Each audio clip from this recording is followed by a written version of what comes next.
காஞ்சிபுரம் வெள்ளைக்குளம் பகுதியைச் சேர்ந்த பொதுமக்கள் பட்டா கேட்டு திடீர் சாலை மறியலில் ஈடுபட்டதால் பரபரப்பு நிலவியது. இதுகுறித்த கூடுதல் தகவல்களை செய்தியாளர் தனராஜ் வழங்கிட கேட்கலாம்.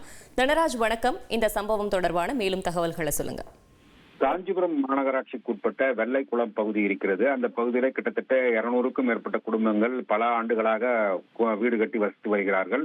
இவர்கள் தொடர்ந்து தமிழக அரசிடம் பட்டா கேட்டு விண்ணப்பித்திருக்கிறார்கள்.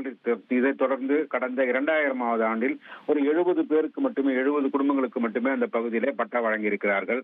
இந்த நிலையிலே தற்போது வரை கிட்டத்தட்ட ஒரு 150க்கும் மேற்பட்ட குடும்பங்களுக்கு அந்த பகுதியிலே பட்டா வழங்காமல் கால நீட்டிப்பு செய்து வருகிறார்கள். தொடர்ந்து பல முறை கிட்டத்தட்ட 13 ஆண்டுகளுக்கு மேலாக இந்த பொதுமக்கள் இந்த பகுதியில ஜமாபந்தி மற்றும் மாவட்ட ஆட்சியர் மக்கள் குறைத்திருக்கும் நாள் கூட்டம் உள்ளிட்ட பல்வேறு பகுதிகளில இந்த பட்டா கேட்டு மனு வழங்கியிருக்கிறார்கள், கோரிக்கை மனு வழங்கியிருக்கிறார்கள். அதன் மீது இந்த மாவட்ட நிர்வாகம் எந்த விதமான நடவடிக்கை எடுக்கவில்லை.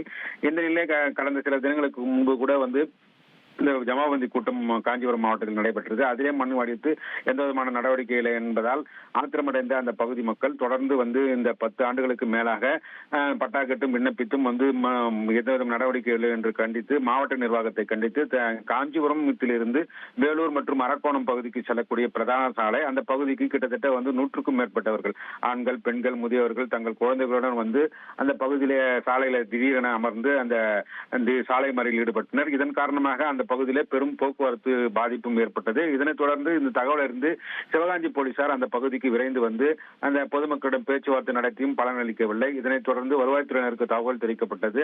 அந்த நிலையிலே காஞ்சிபுரம் தாசில்தார் ரஃபீக் அந்த பகுதிக்கு விரைந்து பாதிக்கப்பட்ட பொதுமக்களிடம் தங்கள் உயரதிகாரிகளுக்கு தெரிவித்து உரிய நடவடிக்கை எடுப்பதாகவும் தொடர்ந்து மனு அளிக்க ஏற்பாடு செய்வதாகவும் அதன் மீது நடவடிக்கை எடுப்ப உறுதியளித்ததன் பேரில் அந்த பகுதி மக்கள் கலைந்து சென்றனர். இது தற்போதைய நிகழ்வாக இருக்கிறது. செய்திகளை உடனுக்குடன் தெரிந்து கொள்ள உடனே சப்ஸ்கிரைப் பண்ணுங்க.